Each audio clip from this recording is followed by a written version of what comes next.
Question one, you ready, Jeff? I'm wrong. What motivates you to actually do what you say you will do? Many years ago, my mentor told me that you only have two things in your life, your image and your integrity. And far too many people put stock in their image, but make no investment in their integrity.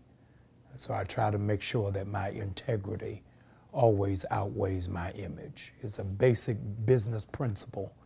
Don't let your PR outweigh your production. It's like you're advertising what you don't have. Can you imagine going to McDonald's and they're saying they're out of fries? It's because their PR was too strong for their production. So I want to always make sure whatever it is that I say, I'll follow through on.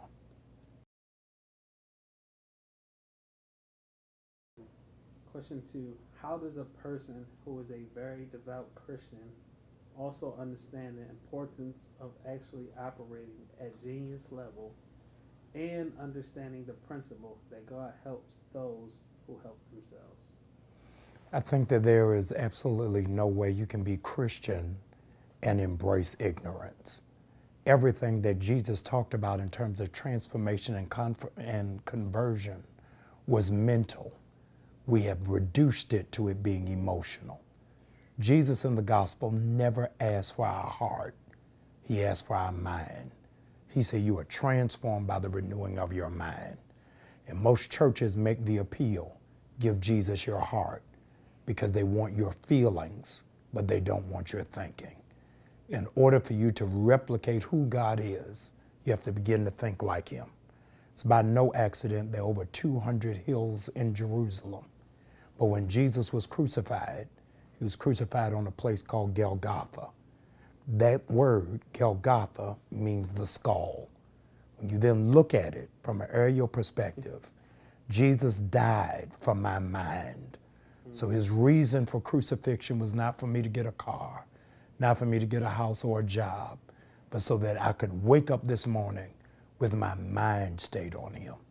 And so it's the responsibility of those of us who follow Christ to make sure that we have precision in thinking.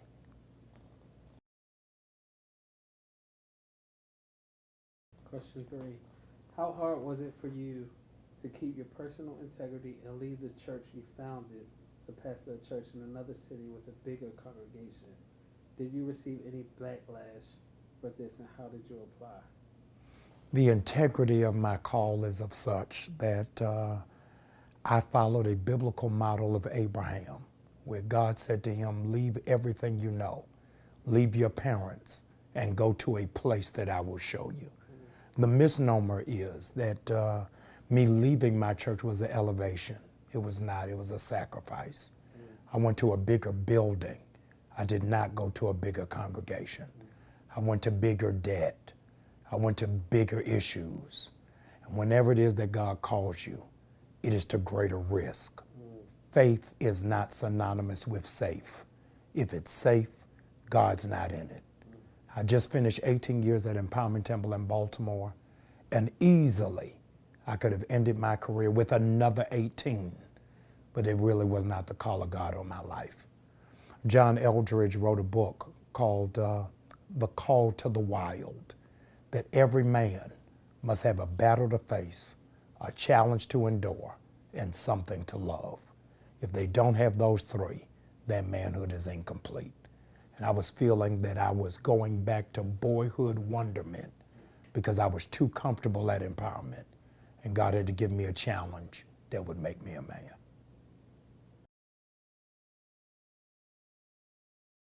And number four, how have you been able to stand in the face of the fire of your past and move forward with full determination?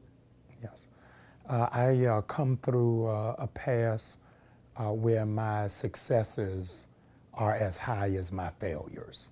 And the grace of God that is on my life is that I'm mindful of what one of the former presidents of America said, John Fitzgerald Kennedy. If you ever want to see a great success, look for a great failure. And so the evidence of God's hand on my life is that in spite of all of my failures, the successes I have don't match my character. It matches the grace of God.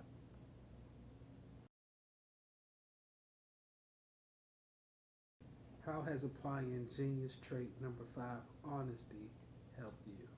Honesty has helped me in discovering genius because it was the Greek philosopher Aristotle that says, the more I know how much I don't know. It is only ignorant people who think that they know everything. That's why you have to always be enrolled as a student of life, ever learning, ever reaching, ever grasping. And so I honestly don't know what I am doing as pastor of New Birth in Stonecrest, Georgia. But I honestly know that God knows a plan, and he's going to use me to pull it together.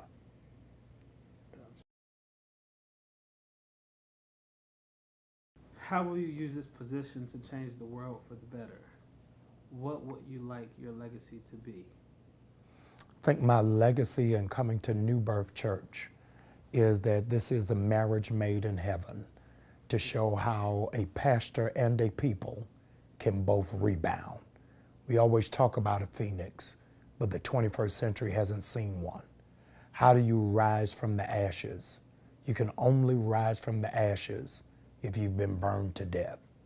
Both New Birth and myself have gone through the flames of opposition, through controversy, through scandal, but the grace of God has kept both of us abounding.